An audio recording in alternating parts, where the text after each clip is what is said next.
జన్మ మృత్యుజరా తప్త జన విశ్రాంతిదాయిని సర్వోపనిషదుద్ధుష్టా శాంత్యతీత కళాత్మిక.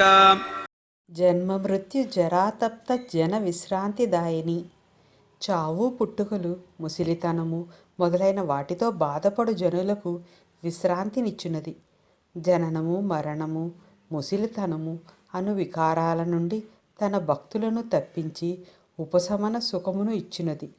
ఈ నామము శ్రీ విద్యకు, శ్రీ లలిత ఆరాధనకు ఫలశ్రుతిగా చెప్పుకోవచ్చును. మొదటి జన్మ తప్ప మిగిలిన జన్మలన్నీ కర్మఫలాలే. సత్కర్మ అయితే సుఖం లభిస్తుంది, చెడ్డ కర్మ అయితే కష్టం కలుగుతుంది. ఈ కష్టము సుఖము శరీరానికి కలుగుతాయి. జీవుడు మాయ వలన తన నిజరూపం ఆత్మ అని మర్చిపోయి ఈ శరీరమే తాను అనే భ్రమలో ఉన్నాడు. అందుకే శరీరానికి కష్టం వస్తే బాధ, సుఖం వస్తే సంతోషంగా భావిస్తాడు.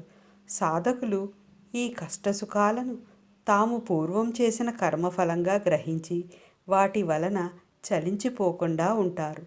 సాధకులను అమ్మవారు ఇట్టి గొప్ప స్థితికి చేరుస్తుంది. అటు తర్వాత మోక్షాన్ని ప్రసాదిస్తుంది.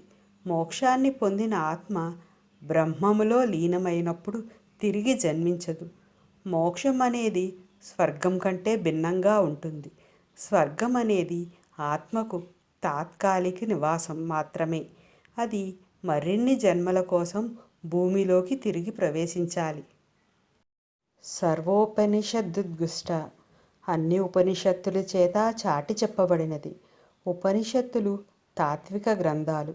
అంటే బ్రహ్మ విద్య, జీవాత్మ, పరమాత్మ, జ్ఞానము, మోక్షము, పరబ్రహ్మ స్వరూపములను గురించి వివరించేవి. 4 వేదాలకు కలిపి 1180 ఉపనిషత్తులు ఉన్నాయి.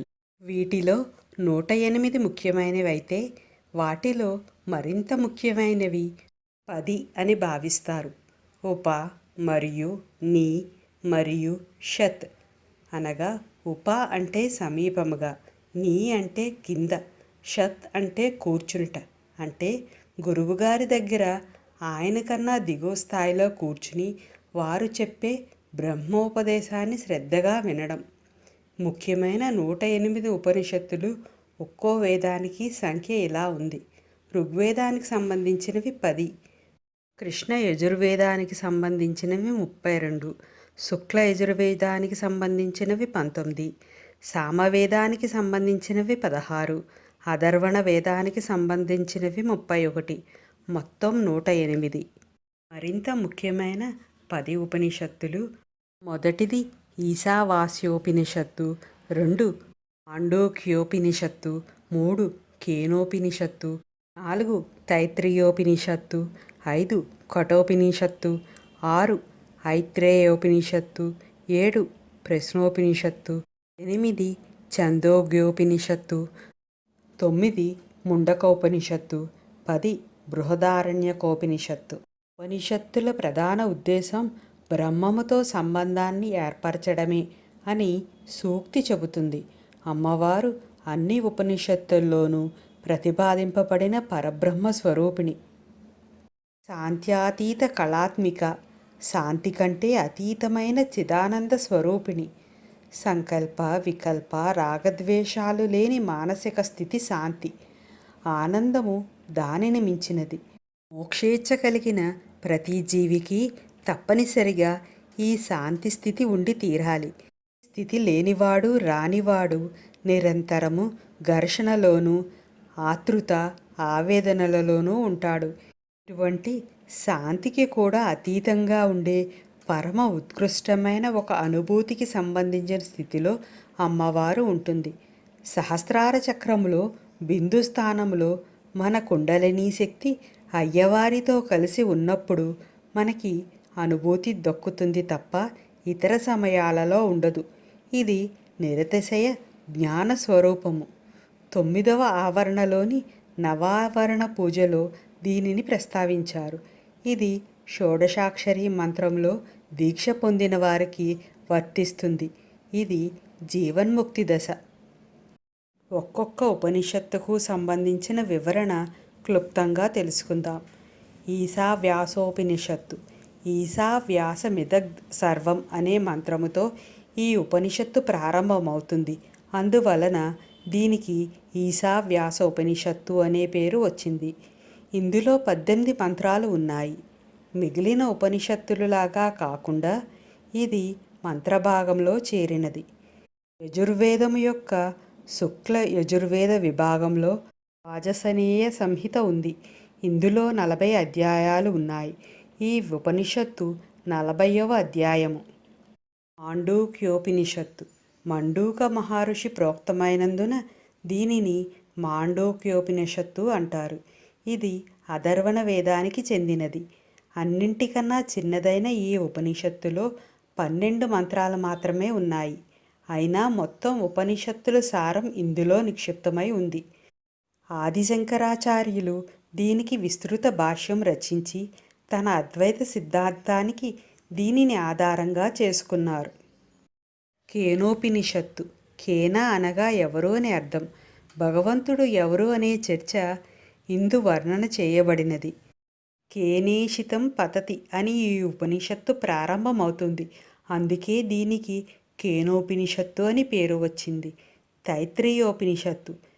తైత్రీయోపనిషత్తు చాలా విషయాలను గురించి వ్యాఖ్యానించింది. ప్రధానంగా బ్రహ్మము గురించిన విచారణ చేసింది. ఉపనిషత్తులలో ఇప్పటికీ సాంప్రదాయంగా బోధన ఉన్నది దీనికే. అంతేకాక ప్రస్తుత కాలంలోని కర్మకాండలు మొదలగు వాటిలో విరివిగా ఉపయోగిస్తున్నారు. కఠోపనిషత్తు కృష్ణ యజుర్వేదంలోని తైత్రీయ శాఖలో ముఖ్యమైనది.